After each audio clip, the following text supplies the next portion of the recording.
কলার মোচাকে মগজের মতো করে রান্না করেছি বন্ধুরা। আসসালামু আলাইকুম এভরিওয়ান, তানিয়া কুকিং ব্লগস থেকে সবাইকে স্বাগতম জানাচ্ছি। আজকে আমি কলার মোচার একটি রেসিপি বানিয়ে দেখাবো। আর কলার মোচাটা কিন্তু যারা যারা চেনেন তারা তো অবশ্যই জানেন যে কলার মোচা কি। আর কলার মোচা যারা যারা খেয়েছেন তারা কখনোই এর স্বাদ ভুলবেন না।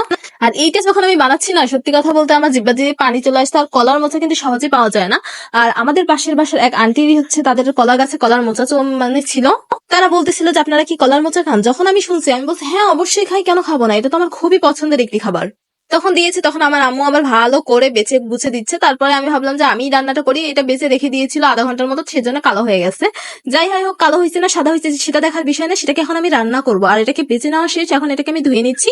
আর এটাকে ইচ্ছা করলে আপনি পানি দিয়ে একটু হালকা সিদ্ধ করেও নিতে পারেন, কিন্তু আমি সিদ্ধ করিনি। এখানকার আমি কোনো ভিটামিনে ফেলে দিব না, কারণ কলার মোচাতে প্রচুর পরিমাণ আয়রন থাকে। আর এই আয়রনটা আপনার শরীরে অনেক অনেক উপকারী। সেই জন্য কত কষ্ট করে একটু ভিটামিন জাতীয় জিনিস পেয়েছি, সেটা যদি রসকস সব ফেলেই দিই তাহলে কি আর হয়। সেজন্য আর কোনো কিছুই ফেলবো না। চলুন দেখা যাক। আর এত মজার করে রান্না করবো বন্ধুরা। এটা কিন্তু আমি আলু দিয়ে রান্না করেছি, আপনারা অন্য কিছু দিয়ে রান্না করতে পারেন, কিন্তু আলু দিয়ে যদি এইভাবে করে রান্না করেন না, এর স্বাদ কখনোই ভুলতে পারবেন না। আমি আলুটাকে ভালো করে কুচি কুচি করে কেটে আগে থেকে ভালো করে ধুয়ে রেখে দিয়েছিলাম। তারপর এদিকে বেশি করে একটু তেল দিতে হবে, মানে একটু ময় মশলা একটু বেশি করে দিলে কি খাওয়ার স্বাদটা একটু ভালো লাগে। আমি যখন এই কথাগুলো বলতেছি আমার বিড়াল আমার দিকে তাকাচ্ছিল, আমি আপনাদেরকে দেখালে খুব ভালো হতো। আর এখানে দেখতে পাচ্ছেন পেঁয়াজ কুচি দিয়েছি। এখানে আমি 5টা পেঁয়াজ দিয়েছিলাম, ছোট ছোট পেঁয়াজ মিডিয়াম সাইজে, সেগুলো 5টা দিয়েছি। তারপর তেলটা যখন গরম হয় সেখানে পেঁয়াজ কুচিটা দেওয়ার পরে হালকা ব্রাউন বা বাদামি কালার হওয়ার আগে সেখানে আমি জিরা বাটা, আদা বাটা, রসুন বাটা, জিরা বাটা 2 চামচ, আদা বাটা 1 চামচ, রসুন বাটা 1 চামচ দিয়েছি এবং মরিচ বাটা 1 চামচের অর্ধেক দিয়েছি। একটু ঝাল ঝাল করলে কেমন হয়। সত্যি কথা বলতে আমি যখন আপনাদের সাথে এই ভিডিওটাতে না কথা বলতেছি তখন আমার জিহ্বা দিয়ে অটোমেটিক পানি চলে আসছে, কারণ খাওয়া তো শেষ হয়ে গেছিল তরকারিটা, সেই জন্য। আর এখানে দেখতে পাচ্ছেন আলুটা কুচি কুচি করে কেটে নিয়েছিলাম, সেই আলুটা এখানে দিয়ে দিচ্ছি। আলুটা দেওয়া শেষ, এখানে আমি মরিচের গুঁড়া দিব, কাঁচা মরিচ দিব, হলুদের গুঁড়া দিচ্ছি 2 চামচ পরিমাণে। আপনারা কিভাবে কলার মোচা রান্না করেন অবশ্যই কমেন্টে জানাবেন। আর অনেক বড় ভিডিওটা হয়ে যাচ্ছে, সেই জন্য দেখলেই বুঝতে পারবেন। আমি এই জিনিসটাকে আপনাদের সাথে সম্পূর্ণ ক্লিয়ার ভাবেই দেখাচ্ছি।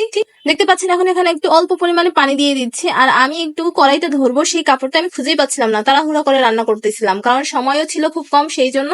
এখন কলার মোচাগুলোও দিয়ে দিচ্ছি, দেওয়া শেষ হয়েছে। এখন এটাকে ভালো করে নাড়াচাড়া করে নিতে হবে, মানে কোনো প্রকার এখন এখানে কোনো পানি টানি কিছুই দিব না।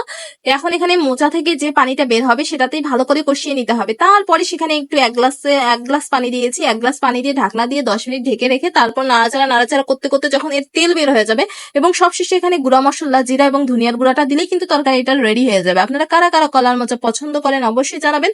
আমার বাসায় আমার ছোট ভাই কিন্তু কলার মোচা জীবনে খায় নাই, মানে পছন্দ করে না। তাকে আমি দিয়েছি, সে বলছে এটা কিসের তরকারি, তাকে তো আমি বলি নাই যে এটা কলার মোচা, তাহলে সে খাবে না, মানে খাওয়ার আগেই না বলে দিবে, এটা টেস্টও করবে না সে। সেই জন্য আমি বলেছি যে এটা খাওয়া আগে তারপর বলবো। খাওয়া শেষ করার পর বলতেছে অনেক মজা হয়েছে, এটা এবার বলো এটা কিসের তরকারি। আমি বলছি এটা কলার মোচা। কয় কি এইরকম মজা, আগে তো জানতাম না। আমি বলতেছি জানতা না, এখন খেয়ে দেখো কেমন হয়েছে। বলতেছে অনেক মজা হয়েছে আপু, থ্যাংক ইউ সো মাচ। সেই জন্য যারা যারা কলার মোচা রান্না করতে জানেন না তারা আমার মতো করে এইভাবে করে রান্না করবেন এবং পরিবারের সবাইকে খাওয়াবেন, দেখবেন যে এর স্বাদ কখনোই ভুলতে পারবে না। মাঝে মধ্যে গরুর মাংস, মুরগির মাংস বাদ দিয়ে এসব খাবার যে খেতে এত মজা লাগে আর কি বলবো বন্ধুরা। মানে মাংস খেতে খেতে না আর কিছু ভালো লাগে না, মাঝে মধ্যে এই রকমের সবজি তরকারি গুলা খেতে ভীষণ মজা লাগে। আর এটা যেহেতু ভিটামিন জাতীয় খাবার সেজন্য এখানে না করার কোনো প্রশ্নই ওঠে না। একটু পর পর আমি এখানে ঢাকনা দিচ্ছি আর ঢাকনাটা খুলতেছি আর নাড়ানাড়ি করতেছি, দেখতেই পাচ্ছেন। কারণ একটু দেখতেছিলাম যে এটা হয়েছে কিনা, একটু লবণটা চেখে নিচ্ছিলাম। আমি চাকাচাকি করা শেষ, এখন এখানে আরেকটু পর আবার ঢাকনা দিয়ে আবার 2 মিনিট পর ঢাকনাটা খুলতেছি, কারণ এটাকে আমি এখন অনবরত একটু নাড়াচাড়া করবো। আর এটা হচ্ছে নাড়াচাড়া করেই কিন্তু আমার কলার মোচার তরকারিটা হয়ে গেছে। আপনারাও এরকম করবেন, কারণ এখানে একটু নাড়াচাড়া করবেন, তাহলে কি হয় দেখলে মানে একটু ভর্তা ভর্তা টাইপের হবে আর মাখানোটা হবে সুন্দর। সেই জন্য এরকম করে করবেন। আপনারা যদি আস্ত রাখতে চান বা এরকমও যদি খেতে চান তবুও পারবেন, কিন্তু আমার এটা আচারের মতো করতে মন চাচ্ছে। যেরকম আমরা মগজ ভুনা, গরুর মাংসের মগজ যেটা ভুনা করি সেটা যখন রান্না করি তখন যে একটা টেস্ট হয়, ঠিক সেরকম যেন ভাব চলে আসে। সেই জন্য আমি এরকম করে রান্নাটা করেছি। আর আমার মোবাইলের ক্যামেরাটা কিরকম আমি জানি না, কিন্তু হচ্ছে এটা অরিজিনাল দেখতে কিন্তু ভীষণ রকমের। খাবারটা অনেক মজাদার হয়েছিল, দেখতেও ভীষণ সুন্দর হয়েছিল। আপনাদের কাছে যদি ভিডিওটি ভালো লাগে অবশ্যই লাইক করবেন, কমেন্ট করবেন, শেয়ার করবেন। আর ফেসবুক পেজটিকে লাইক করবেন এবং ইউটিউব চ্যানেলটিকে সাবস্ক্রাইব করবেন। আর এই চ্যানেলে আমি সবসময় রান্নার ভিডিও নিয়ে আসবো। আপনাদের যদি কোনো কিছু জানার থাকে অবশ্যই কমেন্টে জানাবেন। সবাই ভালো থাকবেন, সুস্থ থাকবেন। আসসালামু আলাইকুম, আল্লাহ হাফেজ।